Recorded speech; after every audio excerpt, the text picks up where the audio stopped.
स्वागत है आप सभी का Tech Study ITI YouTube channel पर। Workshop calculation and science CBT examination questions में आज हम लोग करेंगे क्लास 3। इसके पहले की महामैराथन सीरीज में 2 क्लासेस हो चुकी हैं। अगर उनको आपने नहीं देखा है तो डिस्क्रिप्शन में जो प्लेलिस्ट है वहाँ से ज़रूर देखिएगा। एंड सभी एक वर्षीय व फर्स्ट ईयर ट्रेड में ये क्वेश्चंस आपके इतने हैं कि इनके बाहर से आपको एक भी क्वेश्चन देखने को नहीं मिलेगा। तो उन दोनों पार्ट्स को अगर आपने नहीं देखा है तो बाद में ज़रूर देख लीजिएगा। एंड आज स्टार्ट करेंगे क्लास 3 और ये आपकी अंतिम क्लास होगी वर्कशॉप कैलकुलेशन एंड साइंस की। चैनल पर नए हैं तो आपसे एक रिक्वेस्ट होगी, चैनल को सब्सक्राइब करके प्लीज़ बेल आइकन को भी दबा लीजिएगा इस तरह से, जिससे आपको सभी तरह की अपडेट व नोटिफिकेशन हमेशा मिलती रहे। आइए स्टार्ट करते हैं बिना किसी देरी के क्वेश्चन एंड आंसर्स। यहाँ पे 100 क्वेश्चन तक हम लोग क्लास 2 में कर चुके थे। अब ये है आपका 101 नंबर क्वेश्चन से हम लोग इस क्लास में करेंगे। तो क्वेश्चन नंबर 101 है, which one has the highest thermal conductivity. इसमें से किसमें सबसे ज़्यादा ऊष्मीय चालकता है? सॉलिड आइस में, मेल्टिंग आइस में, वाटर में या स्टीम में? तो राइट आंसर है सबसे ज़्यादा थर्मल कंडक्टिविटी होगी आपकी सॉलिड आइस की। ऑप्शन नंबर ए, ठोस बर्फ की ऊष्मीय चालकता जो है सबसे अधिक होगी इन सब में। Next question, which machine converts mechanical energy into electrical energy. बहुत ही सिंपल सा क्वेश्चन है, कह रहा है कौन सी ऐसी मशीन है जो यांत्रिक ऊर्जा को विद्युत ऊर्जा में परिवर्तित करती है। देखिए जो आपकी बैटरी है ये एक तरह की क्या करती है, केमिकल एनर्जी जो है इलेक्ट्रिकल एनर्जी को पहले स्टोर करती है, ठीक, फिर से केमिकल एनर्जी इसमें आपकी क्या होती है, इलेक्ट्रिकल एनर्जी में फिर से कन्वर्ट होती है। ठीक है, जनरेटर आपका क्या करता है, मैकेनिकल एनर्जी को इलेक्ट्रिकल एनर्जी में कन्वर्ट करता है। ठीक, जनरेटर का काम क्या है, मैकेनिकल को इलेक्ट्रिकल में कन्वर्ट करना। हीटर का काम है इलेक्ट्रिकल एनर्जी को ऊष्मा ऊर्जा में कन्वर्ट करना। ठीक है, एंड आयरन बॉक्स का काम, तो यहाँ इसका कोई काम ऐसा नहीं है। ठीक है, तो राइट आंसर क्या हो गया आपका, जनरेटर। ये क्या करता है, मैकेनिकल एनर्जी यानी यांत्रिक ऊर्जा को विद्युत ऊर्जा में परिवर्तित करता है। ठीक है, आपने देखा होगा डीजल जनरेटर्स होते हैं ना, जो डीजल से चलते हैं, डीजल इंजन से, एंड वो आपके क्या करते हैं, विद्युत ऊर्जा बनाते हैं। उसी तरह पेट्रोल जनरेटर भी आते हैं जो बहुत छोटे लेवल पे यूज किए जाते हैं। अगला क्वेश्चन है, which is the unit of current. इसमें धारा की इकाई क्या है, कई बार ये क्वेश्चन पूछा गया। तो धारा की इकाई क्या होती है, एम्पियर होती है, वोल्ट होती, ओम या वाट। तो धारा की इकाई होती एम्पियर। ठीक है, एम्पियर ए से डिनोट करते हैं और धारा को किससे, आई से डिनोट करते हैं। वोल्टेज वी की यूनिट होती है वोल्ट आपका। ओम होता है आपका रेजिस्टेंस आर का मात्रक, और वाट होता है आपका विद्युत शक्ति का मात्रक। अगला क्वेश्चन देखिए, वही है, which is the unit of resistance. तो प्रतिरोध की इकाई क्या है, प्रतिरोध की इकाई ओम होती। ऑप्शन नंबर सी आपका यहाँ पे सही हो जाएगा। नेक्स्ट है, what the flow of electron in any conductor. ये भी क्वेश्चन कई बार पूछा गया, किसी कंडक्टर में इलेक्ट्रॉन का प्रवाह क्या होता है। तो किसी भी कंडक्टर में इलेक्ट्रॉन के प्रवाह को ही हम क्या कहते हैं, करंट कहते हैं, धारा कहते हैं। Option number B. सभी एक वर्षीय व फर्स्ट ईयर। अब एक वर्षीय में आपके वो ट्रेड आते हैं जो 1 साल के होते हैं, लाइक वेल्डर, प्लम्बर, ठीक है, मैकेनिक, डीजल, ये सब क्या है 1 साल के ट्रेड हैं। एंड उसी में अगर बात करें फर्स्ट ईयर की, तो वो सभी ट्रेड जो 2 साल के होते हैं उनके फर्स्ट ईयर के लिए सभी क्वेश्चन आपके हैं। तो क्वेश्चन नंबर 106 है यहाँ पे, which property of a substance opposes the flow of electric current. कह रहा है पदार्थ का कौन सा गुण है जिसके कारण वह विद्युत धारा के प्रवाह का विरोध करता है। करंट, वोल्टेज, रेजिस्टेंस या ईएमएफ।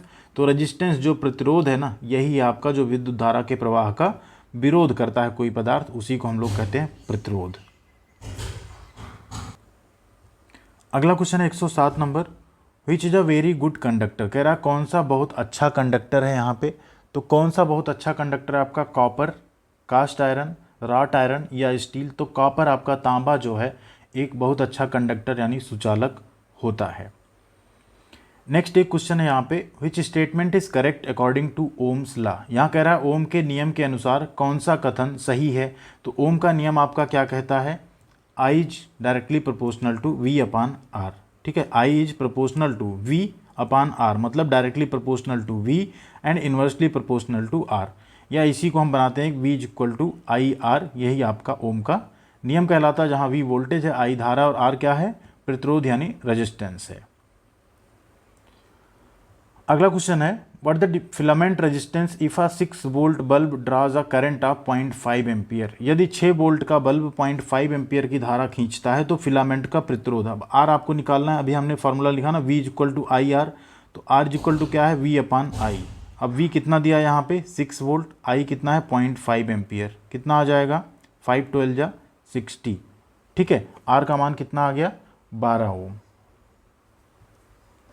अगला क्वेश्चन यहाँ पे which law states electromagnetic induction, कह रहा है विद्युत चुंबकीय प्रेरण के बारे में इसमें कौन सा लॉ जो है बताता है, कौन सा लॉ है, नियम है जो इलेक्ट्रोमैग्नेटिक इंडक्शन यानी विद्युत चुंबकीय प्रेरण के बारे में बताता है।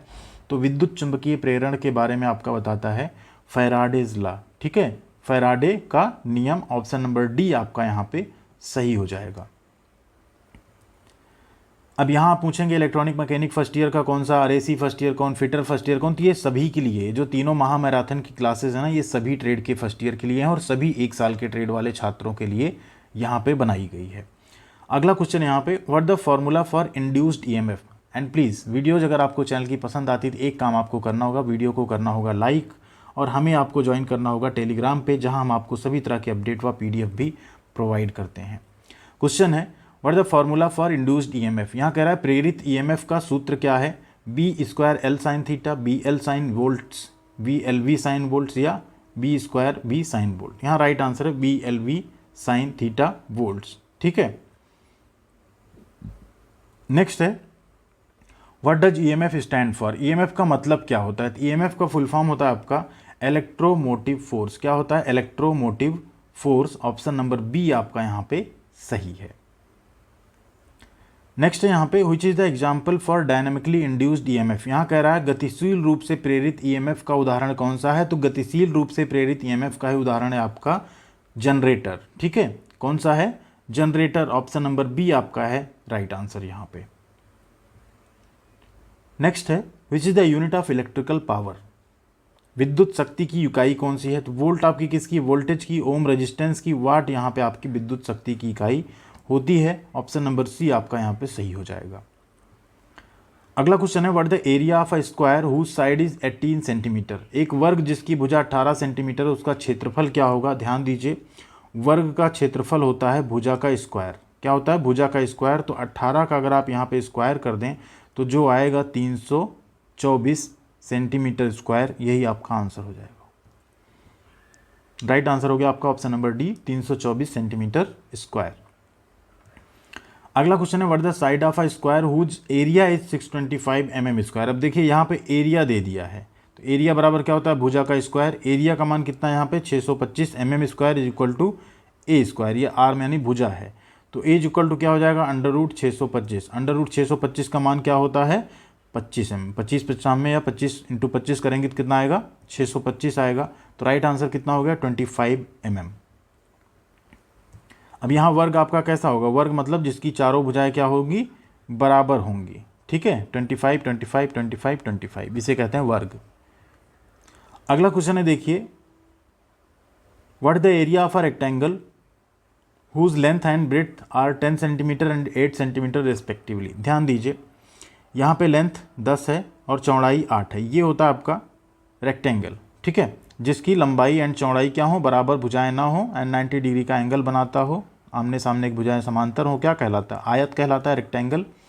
तो इसका क्षेत्रफल होता है ए इज इक्वल टू होता है L × B, लंबाई गुणा चौड़ाई। ठीक है, तो 10 × 8 करेंगे कितना आ जाएगा आपका 10 × 8 80 सेंटीमीटर स्क्वायर आपका इसका एरिया हो गया यहाँ पे। नेक्स्ट क्वेश्चन है what the ratio between the distance moved by the effort to the distance moved by the load. यहाँ कह रहा है प्रयास द्वारा चलित दूरी एवं भार द्वारा तय की गई दूरी के में जो अनुपात है उसे क्या कहते हैं, तो इसे ही हम लोग कहते हैं वेलोसिटी रेशियो या वेगानुपात कहते हैं। क्या कहते हैं, वेलोसिटी रेशियो या वेगानुपात। ये भी क्वेश्चन कई बार पूछा गया एग्जाम में। अगला क्वेश्चन है what the name of the fixed और supporting point of a lever. देखिए एक लीवर है, लीवर से क्वेश्चन भी आते हैं आपके। लीवर का फिक्स और सपोर्टिंग पॉइंट जो है ना उसका नाम क्या है, मैकेनिकल एडवांटेज, फल्क्रम, एफर्ट या लोड। ध्यान दीजिए, उसको कहते हैं फल्क्रम। यहाँ पे सारी चीज़ें दिखा, ये आपका एक लीवर है, इसे कहते हैं फल्क्रम। ये हो गया आपका लोड, ये है आपका एफर्ट। ठीक, अब लोड से फल्क्रम तक की, एफर्ट से फल्क्रम तक की जो दूरी होती है इसको एफर्ट का डिस्टेंस बोलते हैं, एफर्ट का भुजा बोलते हैं, ऐसा टाइप का। ठीक है, एंड लोड आर्म बोलते हैं किसको, इसको बोलते हैं लोड आर्म, एंड ये होता है एफर्ट आर्म। आगे और क्वेश्चन देखते हैं इससे रिलेटेड। नेक्स्ट है what the distance of the load from the fulcrum is called. Fulcrum से लोड तक की दूरी को क्या कहते हैं, तो उसे कहते हैं लोड आर्म। क्या कहते हैं, लोड आर्म। जैसा अभी हमने आपको बताया, लोड तक की दूरी लोड आर्म एंड एफर्ट तक की दूरी एफर्ट आर्म। ठीक है, अगला क्वेश्चन है which is an example of a first order liver. इसमें से फर्स्ट, देखिए आपके जो लीवर होते हैं जिनको तोलक बोलते हैं हिंदी में, वो 3 होते हैं, फर्स्ट, सेकंड एंड थर्ड। तो फर्स्ट ऑर्डर लीवर का इसमें एग्जाम्पल कौन सा है? Wheelbarrow, a pair of scissors, कैंचियों का एक पेयर, फायर टोंग या लाइम स्क्वीजर। ध्यान दीजिए, जो सीजर्स का पेयर होता है, जो कैंचियाँ होती हैं, वो फर्स्ट ऑर्डर लीवर होती हैं आपका। यहाँ पे ध्यान से देखिएगा, फर्स्ट ऑर्डर लीवर में क्या होगा? फल्क्रम आपका बीच में होगा, एक किनारे आपका फोर्स होगा आउटपुट फोर्स, एक किनारे इनपुट फोर्स होगा। ये है आपका आउटपुट कैंची के इधर धार वाली साइड, एंड यहाँ आप दबा के देते हैं इनपुट, और ये आपका फल्क्रम। ठीक है, सेकेंड क्लास लीवर में क्या होता है आपका? फल्क्रम एक किनारे होता है, आउटपुट फोर्स यहाँ कहीं होगा एंड इनपुट आप यहाँ कहीं दे रहे होंगे। जिसे क्या कहेंगे यहाँ पे, जो आपकी कूड़ा ढोने वाली गाड़ी होती है ना, इसको यहाँ कह सकते हैं क्या है? ये आपका सेकेंड क्लास लीवर है। थर्ड क्लास लीवर की बात करें तो यहाँ पे क्या होगा? फल्क्रम होगा, इनपुट फोर्स फल्क्रम के बाद होगा, आउटपुट फोर्स आपका सबसे किनारे होगा। जैसे हमारी जो बाइसेप्स होती हैं या फोर आर्म्स होती हैं ना, हमारे जो बाजू होती हैं, इसमें। ठीक है, इसमें इसे हम क्या कहते हैं? यहाँ पे थर्ड क्लास लीवर कहते हैं। ठीक है, अगला क्वेश्चन देखिए, इसी से है यहाँ पे, which is an example of second order liver. अब सेकेंड ऑर्डर लीवर आपका क्या है? यहाँ पे सेकेंड ऑर्डर लीवर आपका हो जाएगा बॉटल ओपनर। कैसे होगा बॉटल ओपनर? अभी यहाँ हमने आपको दिखाया ना बॉटल ओपनर, देखिए। ठीक, यहाँ पे क्या होता है? फल्क्रम, यहाँ आउटपुट फोर्स आपका, यहाँ पे आप इनपुट लगाते हैं, इसी को कहते हैं बॉटल ओपनर यहाँ पे।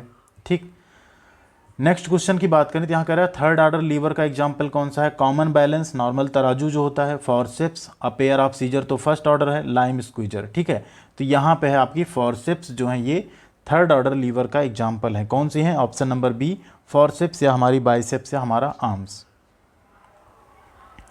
नेक्स्ट है question which order lever is claw hammer. ये भी काफ़ी इंपॉर्टेंट क्वेश्चन है। क्लॉ हैमर जो है आपका किस ऑर्डर लीवर का एग्जाम्पल है? तो क्लॉ आपका जो है यहाँ पे फर्स्ट ऑर्डर लीवर का एग्जाम्पल है। किसका है? फर्स्ट ऑर्डर लीवर का एग्जाम्पल है। यहाँ आप input force, output force and fulcrum कहाँ होता है? बीच में होता है। ठीक है, तो क्लॉ हैमर आपका क्या हो गया? फर्स्ट ऑर्डर लीवर हो गया। अगला क्वेश्चन है how many degree is equal to 1 radian. 1 degree कितने रेडियन के बराबर होता है? तो 1 डिग्री आपका 180 डिग्री अपान पाई रेडियन के बराबर होता है। कितना? 180 डिग्री अपान पाई। नेक्स्ट एक क्वेश्चन आपका, ये भी कई बार पूछा गया था, which is equal to sine theta. Sine theta किसके बराबर होता है? तो साइन थीटा होता है, आप एक शॉर्टकट याद कर लीजिए, साइन का सब आप याद कर लेंगे, LAL अपान KKA। ठीक है, साइन थीटा लंब अपान कर्ण, यानी अब यहाँ पे आप देखें कौन सा आएगा? आसन्न भुजा अपान कर्ण। ठीक है, एडजेसेंट साइड अपान हाइपोटेनियस। कॉस थीटा आधार बटा कर्ण, एंड टेन थीटा लंब बटा आधार। तो राइट आंसर यहाँ क्या हो जाएगा? सॉरी अपोजिट साइड ना, अपोजिट साइड अपान हाइपोटेनियस। अपोजिट साइड, आसन्न भुजा तो ये हो जाती है ना आपकी, आधार हो जाती है। ये आपका हो गया अपोजिट साइड, एंड ये हो गया आपका कर्ण। अगर ऐसे डिनोट करें तो KL एंड A, इसे हम लोग कहते हैं आसन्न भुजा या एडजेसेंट साइड। ये आपका होता है अपोजिट साइड, और ये आपका होता है हाइपोटेनियस। ठीक है, तो ये हो गया आपका ऑप्शन नंबर A यहाँ पे राइट आंसर हो गया। नेक्स्ट एक और क्वेश्चन है आपका, what the value if theta, ठीक है, of theta if sine theta is equal to √3/2। तो साइन थीटा में √3/2 साइन 60 अंश का मान होता है। कितना होता है? साइन 60 डिग्री का मान होता है √3/2। ठीक है, आपसे एक क्वेश्चन पूछेंगे यहाँ पे, साइन 30 अंश का मान कितना होता है? आप लोग कमेंट करके जरूर बताइएगा। तो ये थे यहाँ पे आपके टोटल 27 क्वेश्चन इस पार्ट के क्लास 3 के। And class 1, class 2 and class 3 अगर आप देख लेते हैं तो इसके बाहर से आपको first year workshop calculation and science में कोई और क्वेश्चन देखने को नहीं मिलेगा। आप पूरे 6 के 6 क्वेश्चन सही कर सकते हैं बहुत ही आसानी से। Thank you very much. उम्मीद करते हैं वीडियो आपने पसंद किया होगा, एंड वीडियो को लाइक व शेयर भी किया होगा। नहीं किया तो जरूर कीजिएगा। एंड अभी भी सब्सक्राइब करके हमारे साथ आप नहीं जुड़े हैं तो प्लीज़ टेक स्टडी ITI परिवार के साथ जरूर जुड़िएगा। Thank you very much. ख्याल रखिएगा अपना। मिलते हैं अगले अपडेट के साथ अगले वीडियो में।